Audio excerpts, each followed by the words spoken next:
Nós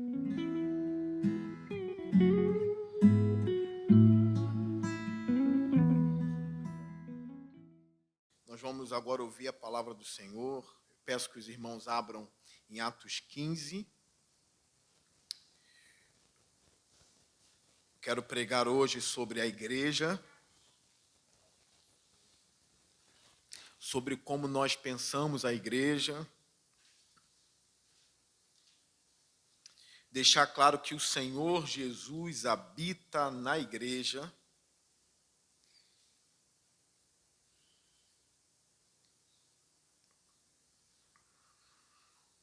Deixa a sua Bíblia aberta em Atos 15. Fecha os seus olhos.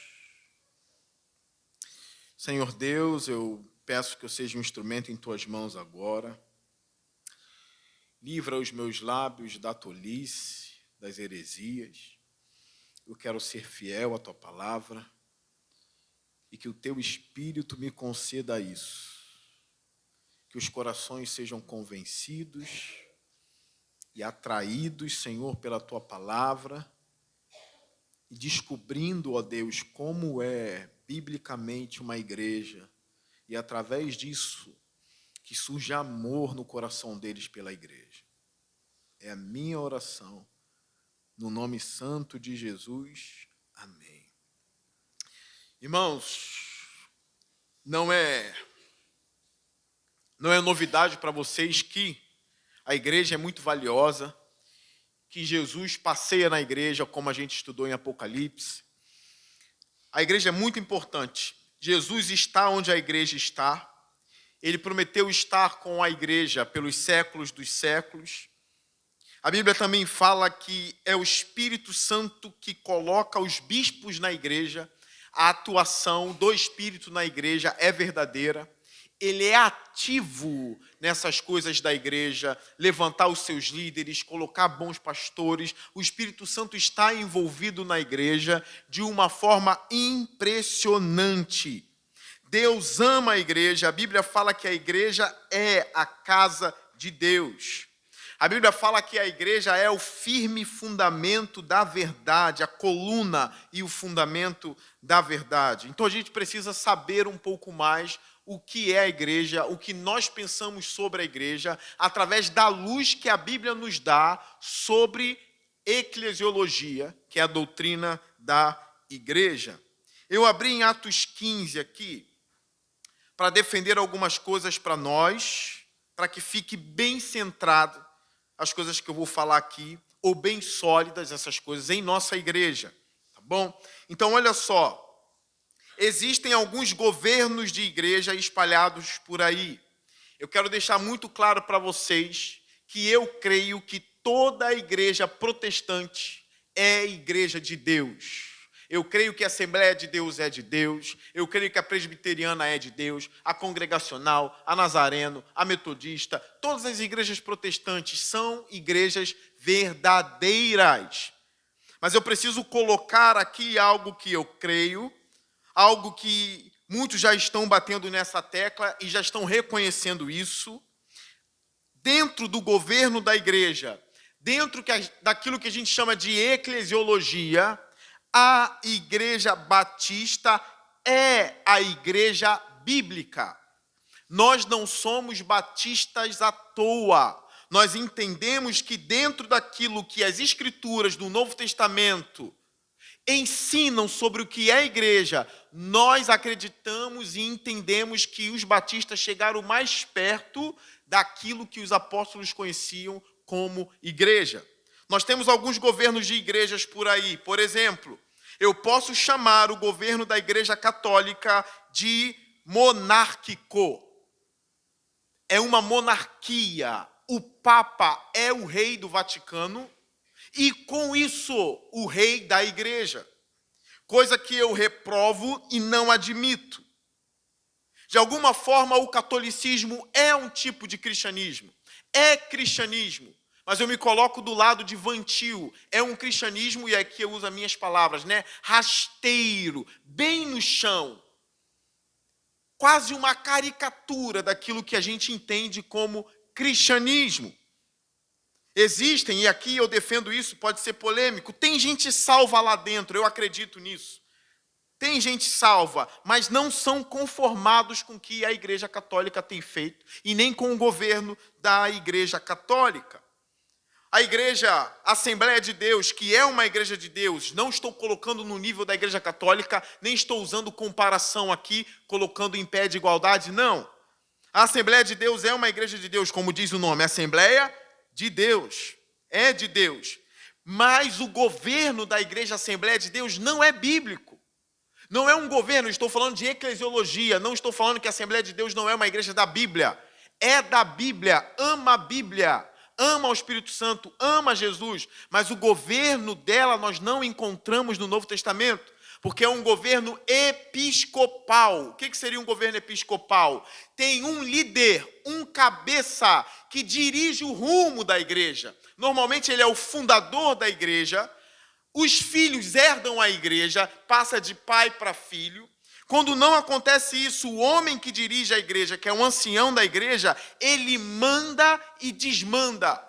Por mais que tenha reunião com os presbíteros, nós sabemos que a palavra final será do pastor da igreja, do bispo. É por isso que nós chamamos de episcopal, mesmo os assembleanos não usando o termo bispo, mas é uma igreja episcopal. Tanto é que as outras igrejas pentecostais que saíram da Assembleia de Deus mantêm o mesmo governo. Um fundador que manda e desmanda na igreja. Nós temos aqui a igreja presbiteriana, que com o nome a gente já entende. Presbiteriana é um nome, é uma igreja regida por presbíteros. Tem um Supremo Concílio, onde os membros não votam, só o presbítero, ou só os presbíteros decidem o rumo da igreja. Também não é um governo dentro da eclesiologia bíblico. Nós não encontramos em nenhuma parte do Novo Testamento uma igreja sendo guiada pelos presbíteros. Eu creio em presbíteros, eu creio na existência deles, mas eu acho que o papel deles é de pregar, ensinar, aconselhar a igreja e se submeter à direção da própria igreja.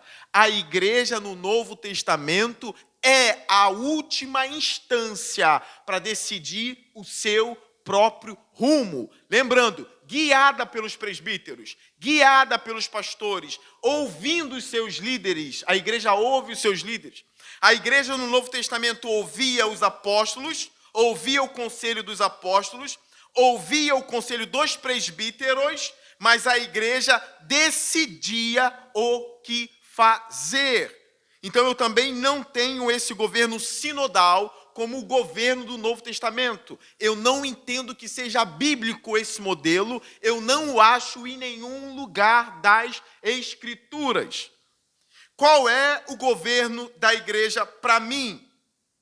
O governo bíblico de igreja é o governo congregacionalista, onde a igreja é atuante, onde a igreja se envolve, onde a igreja ouve os conselhos, mas a igreja bate o martelo.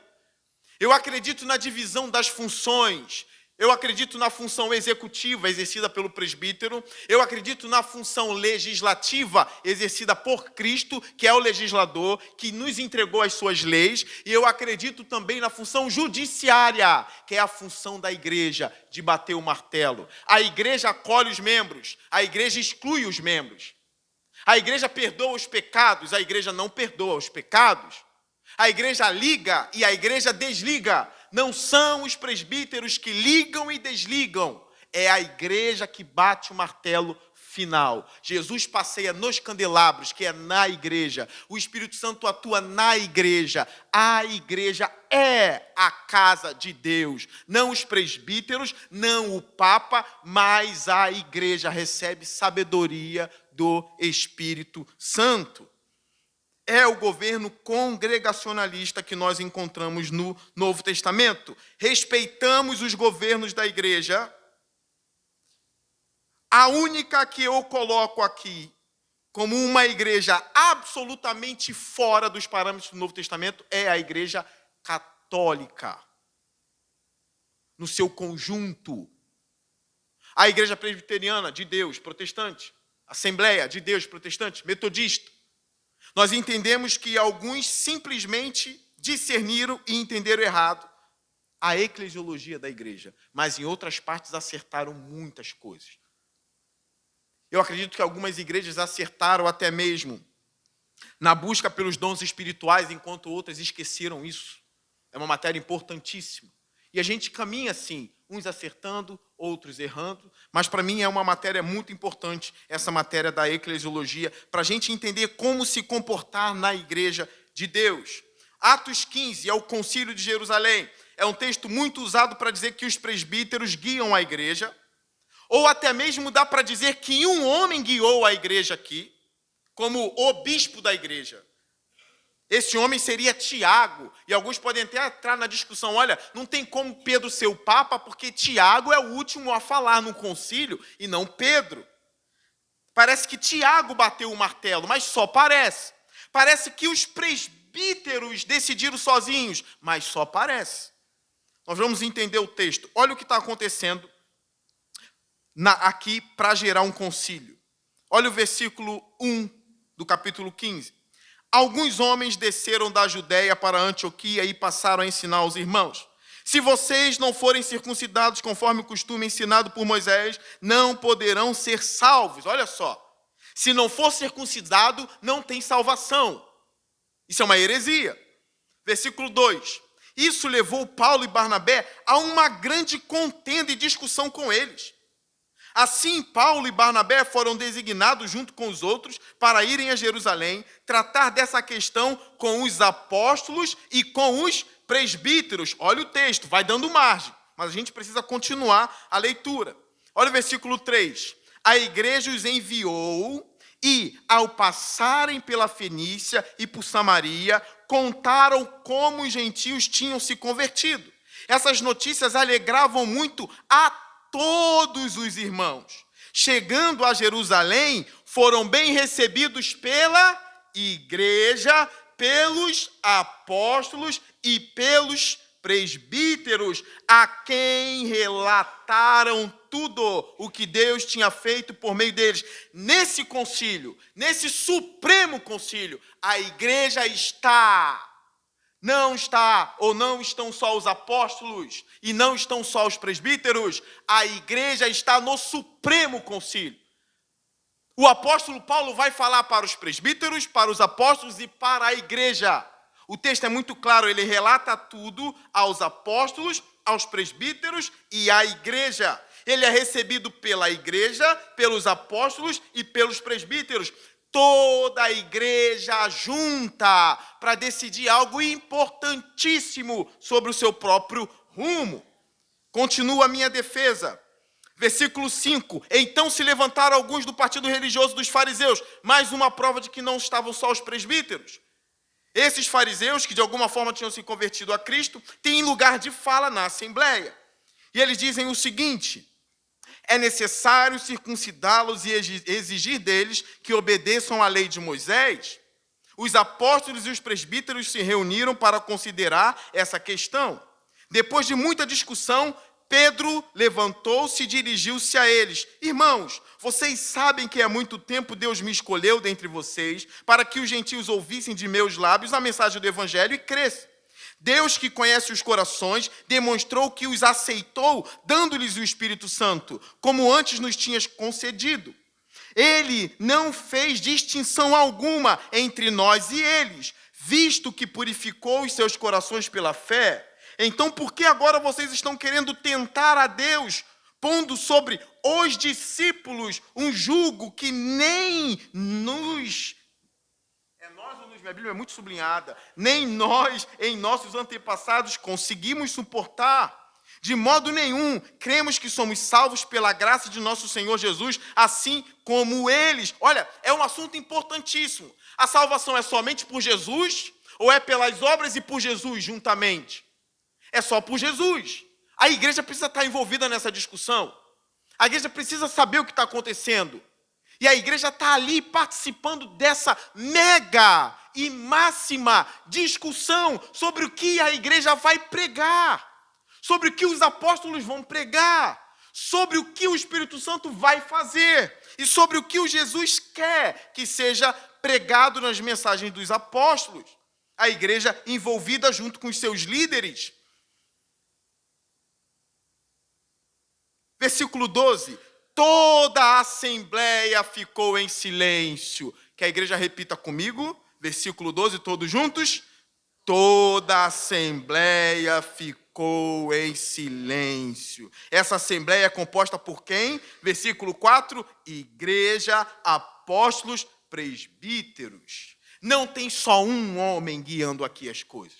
Não tem um rei para decidir nada. E não tem somente um Supremo Conselho de Presbíteros. Toda a assembleia reunida.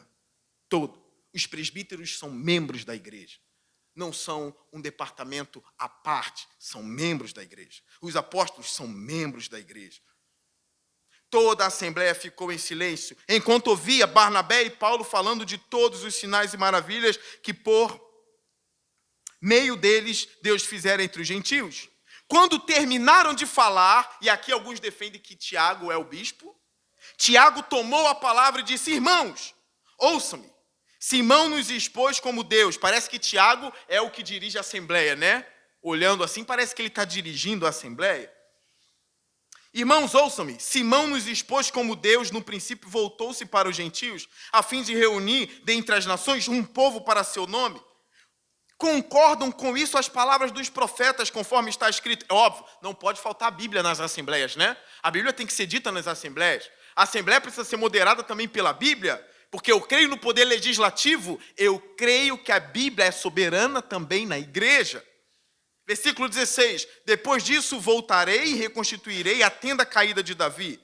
Reedificarei as suas ruínas e a restaurarei, para que o restante dos homens busque o Senhor e todos os gentios sobre os quais tem sido invocado o meu nome, diz o Senhor, que faz estas coisas, conhecidas desde os tempos antigos. Portanto, julgo que não devemos pôr dificuldade aos gentios que estão se convertendo a Deus. Ao contrário, devemos escrever a eles, dizendo-lhes que se abstenham da comida contaminada pelos ídolos, da imoralidade sexual, da carne de animais estrangulados e do sangue. Pois desde os tempos antigos, Moisés é pregado em todas as cidades, sendo lido nas sinagogas todos os sábados. Tiago pega a palavra final. Isso não significa que o governo era episcopal. Não significa que Tiago era o bispo maior da igreja e que decidia o rumo da igreja. Ele apenas pegou a palavra final na assembleia. Isso não é uma defesa do papado? Óbvio que não, porque eles acreditavam que Pedro era o papa. Mas se Pedro era o papa, é estranho ele não falar por último e encerrar a assembleia. É muito estranho Tiago tomar o poder e encerrar a assembleia com a sua fala. Também não é uma evidência de um governo episcopal, como a gente vê nas igrejas pentecostais. Provavelmente é uma evidência de que Tiago era líder na igreja de Jerusalém. E ele encerrou a assembleia. Tudo ok. Precisa de alguém para encerrar. Tiago, como líder da igreja na Judéia, encerra o concílio. Olha o versículo 22, é hora da carta. Versículo 22 diz assim: então os apóstolos e os presbíteros com toda a... Não somente os apóstolos e os presbíteros. Eu repito, o maior concílio da igreja, o Supremo Concílio, a igreja participa. Eu não entendo o lugar onde a igreja não participa. Eu não entendo o lugar onde a igreja não vota. Que só os pastores votam. Que só os presbíteros votam. Eu não entendo o lugar onde só um homem toma decisão. E muito pior, eu não entendo um lugar onde alguém falando da cadeira, ex-cátedra, é infalível como Papa. Isso é um absurdo para mim. Nem se eu quisesse ser, eu conseguiria ser romanista. Justamente por causa do governo da igreja e por outras coisas também. Eu ainda acho que tem idolatria ali, mesmo o catecismo dizendo que não é idolatria, que é uma veneração. Eu vejo o que os meus olhos veem é idolatria. Mas esquecendo essas questões teológicas e as questões soteriológicas, só com o que eu entendo de governo da igreja no Novo Testamento, eu rejeitaria o romanismo por completo, porque é a maior aberração que eu já vi. A Assembleia de Deus eu não concordo, mas não é uma aberração. A presbiteriana eu não concordo, mas não é uma aberração. A metodista eu não concordo, mas não é uma aberração. A igreja de Nova Vida, ou a igreja cristã de Nova Vida, eu não concordo, mas não é uma aberração. A aberração para mim é o Papa infalível falando da cadeira.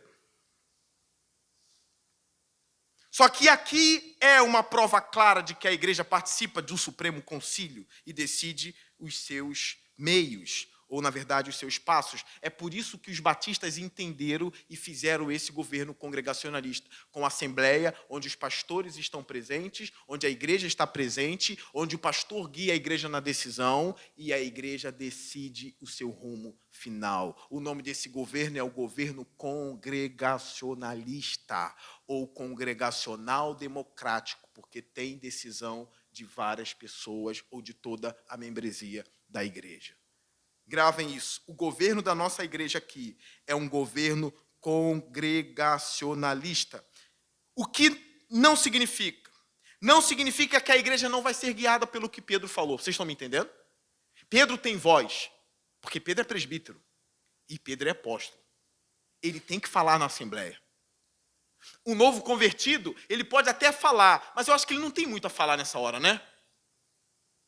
Eu acho que ele tem mais a ouvir dos mais experientes. A assembleia não pode virar uma bagunça.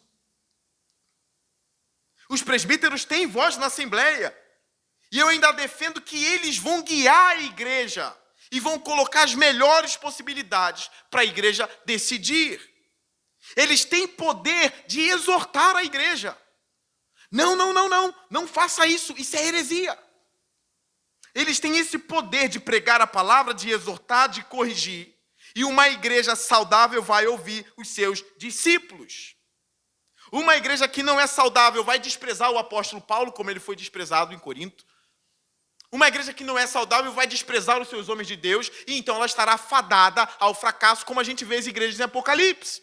Tinha igreja que tolerava Jezabel. Foi necessário João escrever através da inspiração de Jesus Cristo contra essa igreja. E se ela não se arrependesse, Jesus tiraria dela o candelabro. 22. Então os apóstolos e os presbíteros com toda a igreja decidiram escolher alguns dentre eles e enviá-los a Antioquia com Paulo e Barnabé. Escolheram Judas, chamado Barsabás, e Silas, 2 líderes entre os irmãos. Com eles enviaram a seguinte carta: os irmãos, apóstolos e presbíteros. Esse texto aqui alguns pegam isoladamente. Está vendo? Porque os irmãos, apóstolos e presbíteros, aos cristãos gentios que estão em Antioquia, na Síria e na Cilícia, vão dizer, olha, foram os apóstolos e os presbíteros que participaram do concílio e decidiram. Meu Deus, ignora todo o texto. Fora que os manuscritos mais antigos trazem o seguinte: os irmãos apóstolos e presbíteros e os irmãos. Do lado da sua Bíblia tem uma letrinha C do lado dos presbíteros. Quando você vai no rodapé da sua Bíblia, essa letrinha C diz assim, vários manuscritos dizem os apóstolos, os presbíteros e os irmãos. Os mais antigos defendem isso aqui. E obviamente, está em harmonia com todo o texto, porque a igreja está envolvida em todo o texto. Eu não estou inventando algo e nem querendo maquiar a coisa. Eu estou falando de verdade daquilo que eu creio com a sinceridade do meu coração, porque o texto salta aos meus olhos. É incrível de tão claro. Então, os irmãos, apóstolos e presbíteros, aos cristãos gentios que estão em Antioquia, na Síria e na Cilícia. Saudações, versículo 24. Soubemos que alguns saíram de nosso meio sem a nossa autorização e os perturbaram, transtornando a mente de vocês com o que disseram. Assim concordamos todos em escolher alguns homens e enviá-los a vocês com nossos amados irmãos, Paulo e Barnabé, homens que têm arriscado a vida pelo nome de nosso Senhor Jesus Cristo. Portanto, estamos enviando Judas e Silas para confirmarem verbalmente o que estamos escrevendo. Pareceu bem ao Espírito Santo e a nós não impor a vocês nada além das seguintes exigências necessárias: que se abstenham de comida sacrificada aos ídolos, do sangue, da carne de animais estrangulados e da imoralidade sexual. Vocês farão bem em evitar essas coisas, que tudo lhes vá bem. Preste atenção nesse termo, não é hora de eu falar de alimentos estrangulados, eu tenho um sermão, vai no YouTube, põe lá, cristão pode, agora eu lembro, comer sangue, sei lá.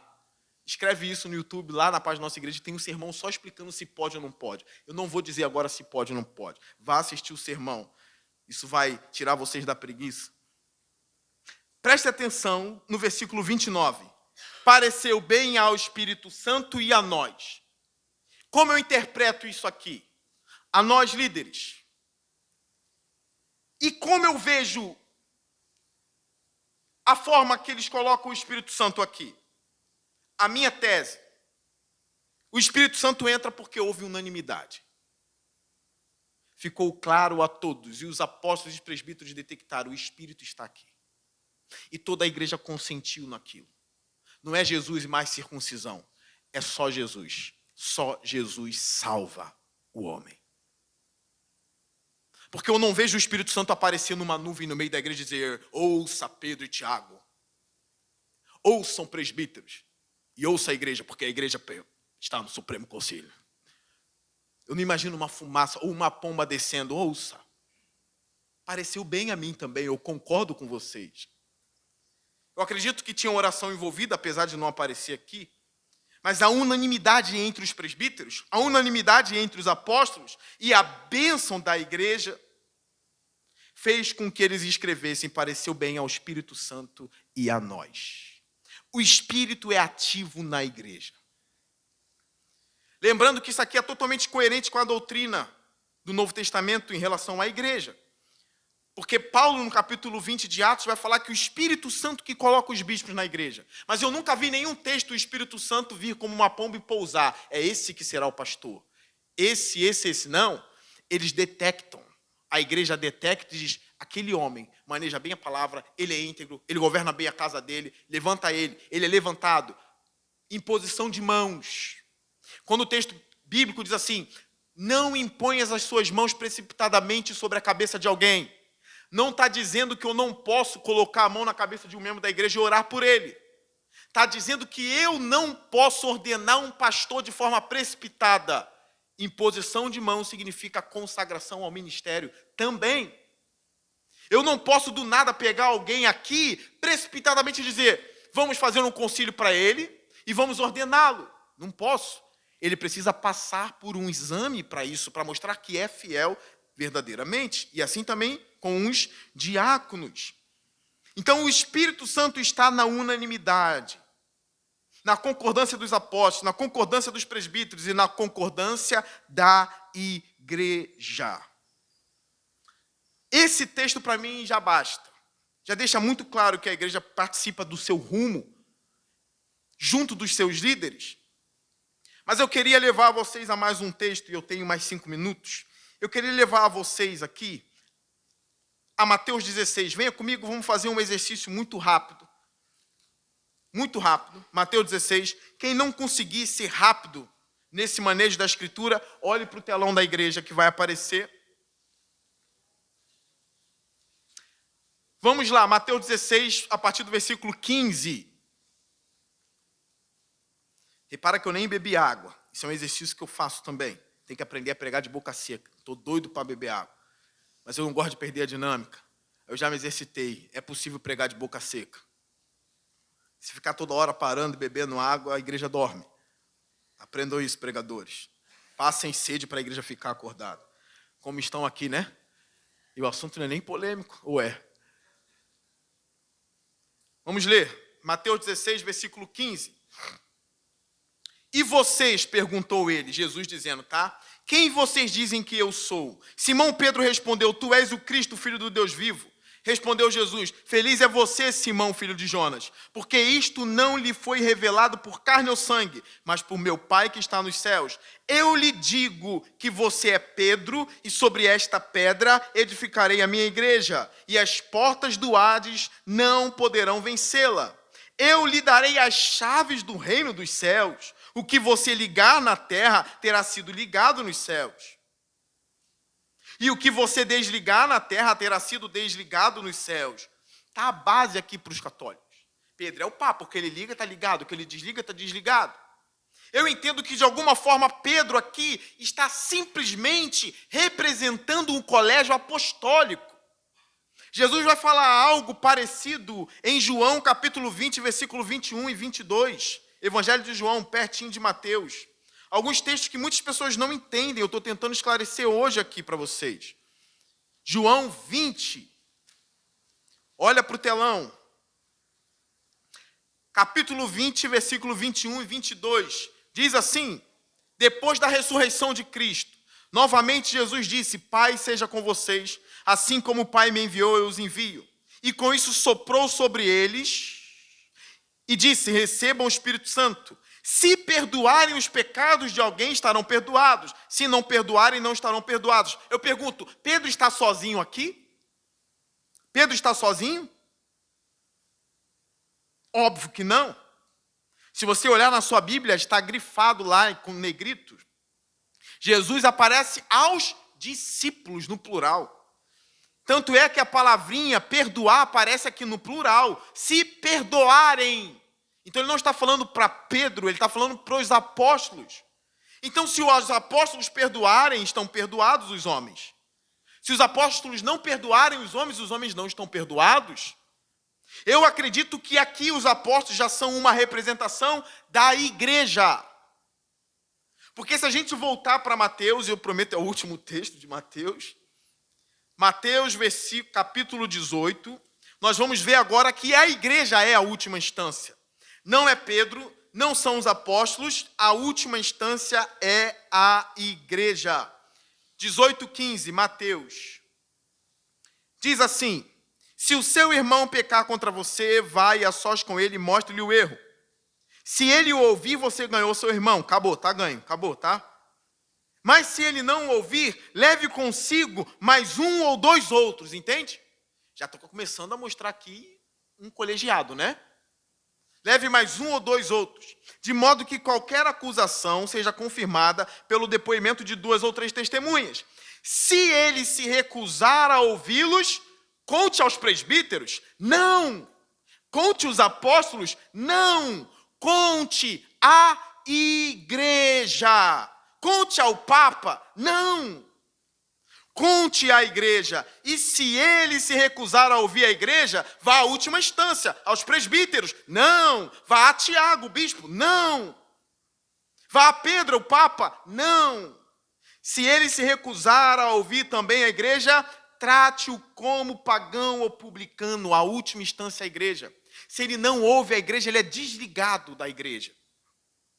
Olha o versículo 18. Digo-lhes a verdade, tudo o que vocês ligarem na terra terá sido ligado nos céus. E tudo o que vocês desligarem na terra terá sido desligado no céu. Não é mais a Pedro. Pedro tem a chave. A igreja tem a chave. Pedro começa representando o colégio apostólico. Depois Jesus fala para todo o colégio apostólico: se vocês perdoarem, as pessoas estão perdoadas. Se não perdoarem, elas não estão perdoadas. Depois Jesus fala à igreja. Eles representam, nós chamamos de uma igreja pré-natal, que ainda não cresceu, mas vai crescer em Atos 2. Essa igreja tem o poder de desligar e ligar. É por isso que se um dia você for desligado da igreja, não dê de ombros. Você foi desligado no céu. Se arrependa, volte à comunhão para você ser ligado, porque Jesus está presente aqui para bater o martelo junto com a igreja. Se a igreja desligar, está desligado. É isso que significa ligar na terra. Não é um pacto de sangue que eu faço contigo. Olha, eu prometo aqui, se os nossos pais morrerem, eu dou a casa amarela para você e eu fico com a azul. Aperta aqui, está ligado na terra, então está ligado no céu. Não tem nada a ver com isso. Ligado no céu, ligado na terra ou desligado em ambos, tem a ver com a decisão jurídica da igreja de excluir alguém ou não. A gente vê isso de forma prática em 1 Coríntios capítulo 5. Prometo que estou encerrando. 1 Coríntios capítulo 5, de forma muito prática aqui. Versículo 1. Eu já achei. Olha o que diz. Por toda parte se ouve que há imoralidade entre vocês. Imoralidade que não ocorre nem entre os pagãos, ao ponto de um de vocês possuir a mulher de seu pai. E vocês estão orgulhosos. Não deviam, porém, estar cheios de tristeza e expulsar da comunidade aquele que fez isso? Apesar de eu não estar presente fisicamente, estou com vocês em espírito. E já condenei aquele que fez isso, como se estivesse presente. Quando vocês estiverem o quê? Reunidos. Em nome de quem? Em nome de nosso Senhor Jesus. Estando eu com vocês em espírito, estando presente também o poder de nosso Senhor Jesus Cristo, plural, entreguem esse homem a Satanás, para que o corpo seja destruído e o seu espírito seja salvo no dia do Senhor. Paulo está escrevendo isso não aos presbíteros, ele está escrevendo isso para a igreja de Corinto. Entreguem esse homem, tirem esse homem da comunhão. Ele se deita com a mulher do próprio pai, ele é um imoral, ele é um impostor no meio de vocês. Tirem esse homem. Paulo apela à igreja, mandando a igreja fazer isso, guiando a igreja a fazer o certo. Qual é a conclusão? A igreja deve ouvi-lo, mas é a igreja que bate o martelo e deveria expulsar esse homem. O último texto da manhã, 2 Coríntios capítulo 2, e aqui eu encerro. Versículo 5. 2 Coríntios 2, 5. Aqui eu encerro. Se um de vocês tem causado tristeza, não a tem causado apenas a mim, mas também, em parte, para eu não ser demasiadamente severo a todos vocês. A punição que lhe foi imposta pela maioria é suficiente. Agora, ao contrário, vocês devem perdoar-lhe e consolá-lo, para que ele não seja dominado por excessiva tristeza. Alguém que a igreja precisava perdoar. Alguma coisa aconteceu que a maioria tomou uma decisão e foi tomada na Assembleia essa decisão pela maioria. Mas agora Paulo pede para que eles perdoem esse que foi punido. Alguns entendem que é o rapaz de 1 Coríntios 5. Eu não tenho uma prova cabal que seja ele agora voltando à comunhão. Eu não tenho essa prova cabal. Pode ser claramente um outro caso. Mas o especial aqui está que a punição foi imposta pela maioria. Eu creio nisso piamente. Eu creio que o governo da igreja é uma coisa muito importante. As marcas, então, estão em todo o Novo Testamento sobre o governo de uma igreja. Para ter uma igreja saudável de fato, o governo precisa ser bíblico. Sabendo que não é porque a igreja batista é assim que toda a igreja batista será uma igreja boa. Existem igrejas em que a assembleia é dominada por pecadores, escarnecedores e zombadores. Igrejas manchadas como as igrejas do Apocalipse, mas que Jesus tem repreendido a cada dia a igreja. O Espírito Santo a cada dia repreendendo a igreja. Eu acredito que os pastores estão para guiar o rebanho, que o rebanho precisa ouvir os seus pastores, os seus presbíteros, os seus líderes, mas eu estou convicto de que a palavra final não é minha. A palavra final é da igreja. Eu sou membro da igreja como presbítero, assim como você.